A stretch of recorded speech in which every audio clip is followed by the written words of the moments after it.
죽음에 대한 나의 준비. 누구나 죽음을 피할 수 없습니다. 그런데 우리는 그 이야기를 참 오래 미뤄두고 살아왔지요. 오늘 저는 조심스레 그 문을 열어보려 합니다. 저의 죽음에 대한 생각, 그리고 준비에 대하여 죽음을 처음 의식했던 순간 어머니가 돌아가셨을 때였어요. 그때 제 나이 54이었죠. 그 전까진 죽음이라는 단어가 나와는 멀다고만 생각했어요.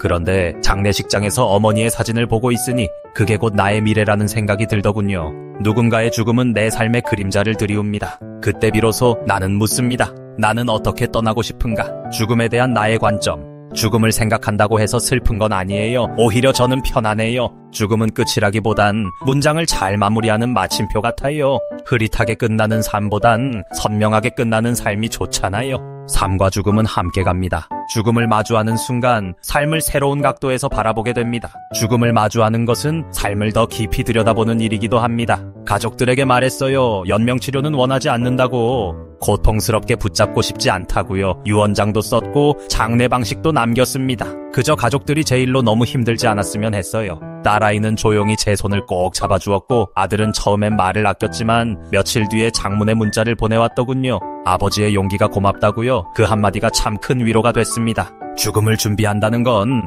사랑하는 이들을 위해 나의 마지막을 정리해두는 일입니다. 헤매지 않도록 미리 불을 켜두는 일입니다. 버리지 못한 물건들이 참 많더군요. 근데 어느 날 보니 그건 사실 물건이 아니라 그 시절의 감정이더라고요. 어머니와 나눈 마지막 대화의 아쉬움, 미처 하지 못한 사과, 그리고 더 자주 표현하지 못한 사랑 같은 것들이 물건에 얹혀 남아 있었던 거죠. 미안하단 말, 고맙단 말, 사랑한다는 말, 그걸 못해서 남긴 물건들이었어요. 정리라는 건 버리는 것이 아니라 남기는 것입니다. 죽음을 준비하며 남기는 건 물건이 아니라 마음입니다. 죽음을 준비한다고 하면 다들 우울하다고 생각해요. 근데 저는 반대예요. 삶이 더 선명해졌어요. 오늘 하루가 더 귀하게 느껴지니까요. 살아있다는 것 그 자체가 선물처럼 느껴지죠. 죽음을 생각할 때 삶이 비로소 보입니다. 진짜로 내가 원하는 삶이 무엇인지 그때야 알게 됩니다. 에필로그. 다시 오늘을 살아가는 이야기. 나는 오늘도 조금씩 준비합니다. 잘 떠나기 위한 연습, 그리고 잘 살아가기 위한 연습도요.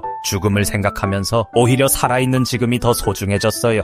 죽음을 준비하는 건 두려움을 줄이는 일이 아니라 사랑을 남기는 일입니다. 헤르만 헤세는 말했죠. 죽음은 삶의 반대가 아니라 삶의 일부다. 그 문장을 따라 저는 사랑을 남기며 떠나는 연습을 합니다. 그것이 바로 삶을 마무리하는 우리의 방식입니다.